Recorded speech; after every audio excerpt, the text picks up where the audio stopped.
નમસ્કાર મિત્રો, વિડીયોમાં તમારું સ્વાગત છે।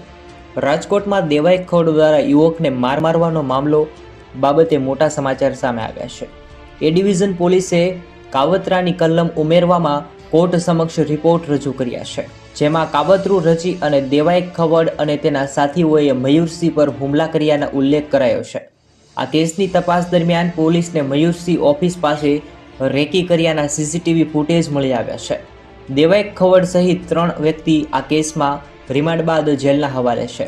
રાજકોટના મયુરસિંહ રાણા નામના યુવક પર હુમલો કરવાના મામલે લોક સાહિત્યકાર દેવાઈ ખવડ સહિત 3 આરોપીને જેલમાં છે। ગત 19 ડિસેમ્બર ખવડ સહિત 3 આરોપીઓને કોર્ટમાં રજૂ કરવામાં આવ્યા હતા, જ્યાં પોલીસે વધુ રિમાન્ડની માંગણી કરતા 3 આરોપીને જેલના હવાલે કરાયા હતા। જો કે અહીંની નોંધણી છે કે દેવાઈ ખવડે 10 દિવસ બાદ પોલીસ સમક્ષ સરેન્ડર કર્યું હતું, જે બાદમાં કોર્ટે દેવાઈ ખવડ સહિત 3 આરોપીના રિમાન્ડ મંજૂર કર્યા હતા। જ્યારે આ સમાચાર અત્યારે સામે આવ્યા છે, એ ડિવિઝન પોલીસે કાવતરાની કલમ ઉમેરવામાં કોર્ટ સમક્ષ રિપોર્ટ રજૂ કર્યા છે।